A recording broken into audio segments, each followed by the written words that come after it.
नमस्कार, ABP news में आपका स्वागत है। आज मैं आपको एक ऐसे समाजसेवी और कांग्रेस पार्टी के वरिष्ठ नेता की तस्वीर दिखाने जा रही हूं जो किसी परिचय के मोहताज नहीं। कांग्रेस पार्टी के वरिष्ठ नेता सुधीर बंसल जी रोहिणी अवंतिका रिठाला विधानसभा, जिन्होंने कांग्रेस पार्टी के लिए अपना तन मन धन सब कुछ लगा दिया है। वह लगातार जनता की सेवा के लिए सदैव तैयार रहते हैं। विधानसभा के अंदर एक मिसाल कायम है। लगातार दिन रात जनता की सेवा करते हैं। जनता के बीच में रहकर उनके दुख दर्द को समझकर निस्वार्थ भाव से कार्य करते हैं। आप देख रहे हैं एबीपी न्यूज, शाहिद वसीम खान के साथ, नई दिल्ली। आपका स्वागत है। इस वक्त मैं आपको तस्वीर दिखा रहा हूँ रोहिणी सेक्टर 7 से। हमारे साथ मौजूद है कांग्रेस पार्टी के एक वरिष्ठ नेता सुधीर बंसल जी, जो किसी परिचय के मोहताज नहीं, जिन्होंने कांग्रेस पार्टी के लिए अपना तन मन धन सब कुछ लगा रखा है। और साथ ही साथ मैं बात करूँ तो रामलीला के प्रधान भी है मौजूद है। सुधीर बंसल जी, स्वागत आपका एबीपी न्यूज चैनल में। एबीपी न्यूज चैनल के सभी दर्शकों का हार्दिक स्वागत करता हूं। रामश्याम मित्र मंडल धार्मिक समिति रामलीला कमेटी की तरफ से भी और कांग्रेस पार्टी की तरफ से भी। सुधीर बंसल जी, मैं आपसे कुछ खास मुद्दे पर चर्चा करूंगा, क्योंकि आप कांग्रेस पार्टी के वरिष्ठ नेता हैं। आप खुल के बोलते हैं, बेबाक बोलते हैं। मेरे लाखों हजारों करोड़ों आपको दर्शक देख रहे हैं।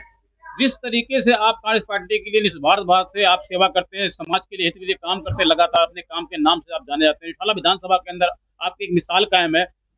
आप जो ये रामलीला कमेटी के आप प्रधान भी हैं, किस तरीके से आपको जो है जनता आपसे बहुत प्यार करती है, उसके विषय में क्या कुछ कहना चाहेंगे?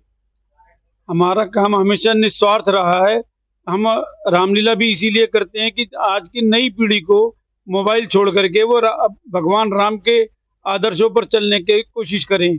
उसी हिसाब से हम रामलीला करते हैं और इसी हिसाब से हमारी कांग्रेस पार्टी का भी होता है, जो राष्ट्र प्रेम के लिए और आने वाली पीढ़ी के लिए संस्कार वाली पीढ़ी हो, उस हिसाब से हमारी कांग्रेस पार्टी भी काम करती है। और सारी रामलीला कमेटियां श्री राम के आदर्श को स्थापित करने के लिए ही काम करती हैं। सुधीर बंसल जी, अब दीपावली ही करीब है, उसके विषय में देशवासियों को क्या संदेश देना चाहेंगे आप?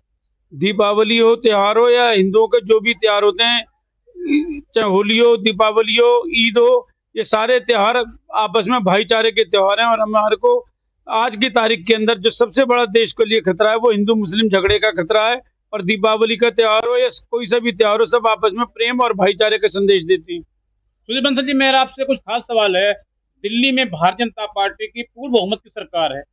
भारतीय जनता पार्टी ने अपने चुनावी वादे में कहा था कि जहां झुग्गी वहीं मकान, लेकिन आज जहां झुग्गी वहीं मैदान हो रहा है। इसके विषय में क्या कुछ कहना चाहेंगे आप? ये तो भाजपा का शुरू से ही शासन में ऐसा रहा है कि जो ये कहते हैं उससे उलट करते हैं। अभी दिल्ली के अंदर इन्होंने कहा था हर महिला के खाते में 2500 रुपए पहुंचेंगे। आज तक 1 रुपए भी किसी के खाते में नहीं पहुंचा। जहाँ झुग्गी वहाँ मकान, वहां पर सारी झुग्गियां तोड़ दी गई हैं। इन्होंने उनको मैदान बना दिया गया है, सारे रोडों को तोड़ दिया गया है। सब जगह इन्होंने, बरसातों के अंदर पूरी दिल्ली जलमग्न थी। एकदम ऐसी बुरी हालत दिल्ली की 1947 के बाद शायद पहली बार हुई है इतिहास के अंदर जो दिल्ली का हाल हो, इस बार बरसातों में हुआ है। और बिहार के अंदर अभी चुनाव आ रहे हैं तो वहां सब महिलाओं के खातों में 10-10 हजार रुपए वोट खरीदने के लिए डाल दिए गए हैं। इलेक्शन कमीशन बिल्कुल चुप है, वो इस चीज को नहीं देख रहा है कि ठीक चुनाव से पहले 10-10 हजार रुपए डाल दिए गए। सुधीर बंसल जी, बिहार चुनाव के मुद्दे पे क्या कुछ कहना चाहेंगे? देश के प्रधानमंत्री नरेंद्र मोदी जी, भारतीय जनता पार्टी लगातार आरोप लगा रही है कि राहुल गांधी जी की एक जनसभा हो रही थी बिहार के अंदर, जहां पे जो है देश के प्रधानमंत्री नरेंद्र मोदी जी के मां को गाली दी गई, लेकिन कांग्रेस के बड़े बड़े नेता दावा करते हैं कि हम वहां पे खुद मौजूद थे। अगर मैं बात करूं तो किराड़ी विधानसभा से हमारे साथ नेता मौजूद थे, उन्होंने साफ साफ दावा किया है कि ये झूठा आरोप है। भारतीय जनता पार्टी के कार्यकर्ताओं द्वारा ये आरोप लगाया गया, क्या ये सच है? कांग्रेस पार्टी को कोई लाभ ही नहीं है कि वो मोदी जी की मां को गाली दे, जो स्वर्ग सुधार चुकी है 95 साल की उम्र में। जिन्होंने, मोदी ने जिनको नहीं पूछा उनको कांग्रेस क्यों गाली देगी? वो मोदी जी साल में एक ही बार उनके पास जाते थे, जिस दिन उनका जन्मदिन होता था। 364 दिन में तो कभी गए नहीं। और उन्होंने अपनी माँ को 4000 रुपए के लिए बैंकों की लाइन में लगा दिया था। वो अपनी माँ की कदर नहीं करते तो कांग्रेस पार्टी उनकी क्यों बेइज्जती करेगी? कांग्रेस पार्टी का एक भी कार्यकर्ता स्वर्गीय यशोदा बहन को, उनको कभी भी आर्डर नहीं करेगा, ना ही कभी गाली देगा। ना ही हमारा ये संस्कृति है।